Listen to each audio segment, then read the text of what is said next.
For those who are not in the Hollywood world, what is wrong with her taking over the film? I've never seen it before in my 30-plus year career in Hollywood. And an executive producer is below a producer in the film world. An executive producer signed up to be an executive producer, and that's it. The times where people ignore the red flags and say, let's just keep pushing, those are the times where you fail. The majority of things that we're buying are created by men. You always learn more from your failures than you do your successes. I love creating, and I think that as women, you're not often given authorship, yet women represent 85% of people making purchases in homes across all categories. In times like these, to have a distraction. And that's why I want to personally extend my gratitude to Justin Baldoni and Blake Lively. Thank you for providing us with that distraction. I'm grateful. I think we're all grateful.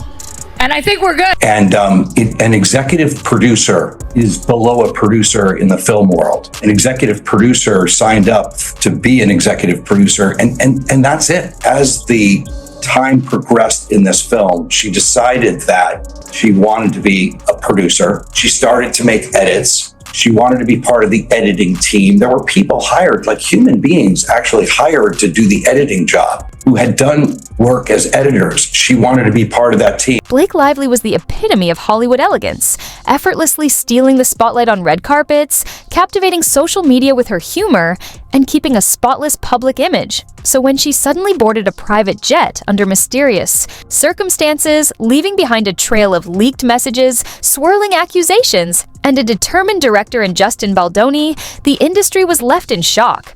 Rumors spread like wildfire. Was she fleeing a scandal, buckling under Hollywood's relentless pressure, or making a calculated move to stay ahead of an unfolding storm?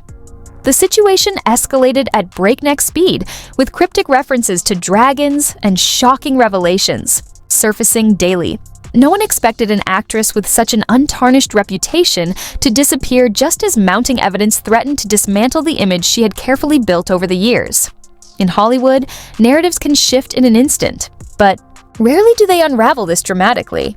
Fans, executives, and even her closest co-stars scrambled to make sense of the fragments she left behind. Before this controversy erupted, Blake and Justin seemed like a dream creative duo. He, a filmmaker known for crafting deeply emotional stories. She, an actress celebrated for her charisma and authenticity. Their upcoming adaptation had all the ingredients for success, and early press painted a picture of seamless collaboration. Blake spoke passionately about the film's emotional depth, while Justin praised her dedication and insight. On set, she was engaged, offering sharp observations during table reads, pushing for richer character development. Everything appeared harmonious, until suddenly it wasn't. At first, the notion of conflict between them seemed absurd. Both were known for being personable, easygoing, and professional. But in Hollywood, creative visions often clash, egos get bruised, and tensions can simmer beneath the surface before finally boiling over. Crew members started noticing subtle, but telling moments, a tense exchange when Justin gave direction, a lingering glance from Blake whenever his script received praise, a quiet but noticeable shift in energy on set. Individually, these incidents seemed minor. Together, they suggested something deeper was brewing. Then, the headlines hit. Practically overnight, entertainment outlets began painting Blake in a new light. The same actress once known for her warmth and charm was now labeled difficult and aloof. The contrast was stark, and the public reacted immediately. Some fans refused to believe the rumors, insisting she was being unfairly targeted. Others wondered if there was truth behind the sudden wave of criticism, and just as speculation reached a fever pitch, Blake flipped the script. She wasn't about to stay silent. In a stunning twist, Blake fired back with accusations of her own, claiming Justin Baldoni was behind the negative press, manipulating the media to paint her as the problem.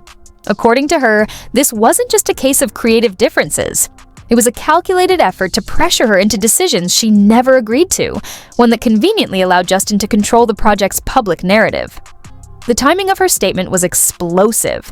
Social media erupted with heated debates, dividing fans. Had Blake been unfairly villainized, or was Justin simply defending his vision from an overreaching star? What began as quiet rumors had now turned into an all-out war.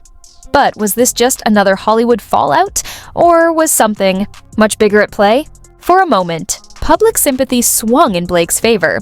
Many pointed to Hollywood's long history of male directors overshadowing female leads, dismissing their input, then branding them difficult when they dared to push back. Her allegations fit a familiar pattern, and at first glance, Justin looked like just another director unwilling to share creative control. But then, he did something no one expected.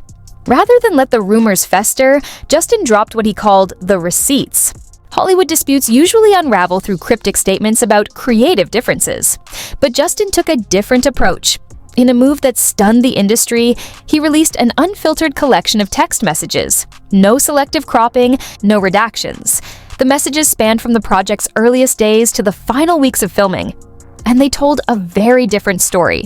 Time and again, Justin had sought Blake's input on costumes, set design, script tweaks. He reassured her, valued her ideas, and even apologized whenever production hiccups caused her stress. Instead of the controlling figure she described, the text showed a director who was accommodating, collaborative, even deferential. Suddenly, the battle lines blurred. Had Blake exaggerated the tension? Was Justin really the villain? Or had the feud spiraled beyond control? And then, buried in the text logs, there was something even more unexpected. Among Blake's messages were cryptic references to my circle and dragons. At first, they seemed insignificant, until industry insiders and internet sleuths pieced together a theory. Was she referring to her husband, Ryan Reynolds? Now a Hollywood powerhouse, Ryan had the kind of influence that could shift media narratives, or even pressure an entire production. Some of the messages hinted that if Justin didn't align with her creative vision, she could unleash the dragons against him. It was dramatic, yes. But was it also a warning?